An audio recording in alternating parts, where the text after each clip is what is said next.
Mas e aí, Alexandre, a pauta hoje é o celular na escola, né? De que forma que a psicologia vê esse assunto?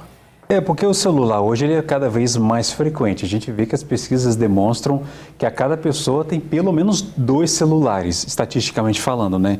Nós temos de 2 a 4 celulares por pessoa no Brasil, então é uma quantidade muito grande. Quando a gente não pode ignorar isso, a presença do celular na nossa vida cotidiana.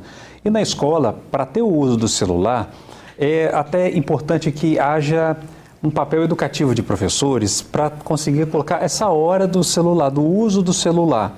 Porque a gente sabe muito bem, né, pessoal, que quando você tenta proibir, aí que vem as tentativas de burlar a lei. E quando é jovem, então, isso fica ainda mais forte, porque tem a questão dos grupos e sempre se dá um jeito para isso. Então, tentar incluir de um modo educativo a hora do celular, o momento que se vai fazer esse uso, né? Inclusive, colocar até atividades avaliativas envolvendo o celular, né? Porque aí você consegue poder usá-lo. É claro que você vai ter que ver a realidade daquelas crianças, a possibilidade de ter o celular ou não, né? Isso que tudo tem que... Nem todos têm. Então, tudo isso tem que ser avaliado, ou atividade de grupo, ou atividades assim, né?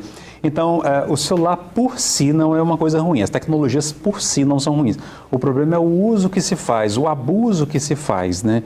Então, quando você consegue definir um sentido, um significado, para ele é bom. Por quê? Por outro lado, ele pode o quê? Ser causa de desatenção, desrespeito, dificuldade de concentração e aprendizado. E você vê que às vezes a tela com as notificações ativadas fazem com que você desvie da aula. E às vezes 1 minuto que você desvia da aula, você perde toda a linha do raciocínio do professor também, né? Então o celular, se ele for usado dentro de um programa acadêmico, que às vezes o professor pode incluir algo digital nessa história, se isso tiver um propósito, isso contribui sim. É uma tarefa difícil, mas muito antes da escola, para a gente finalizar esse assunto, Alexandre, é o papel dos pais em casa, é essa conscientização, né? Com certeza. Primeiro, a criança só desenvolve no contato com outras crianças, não com telas.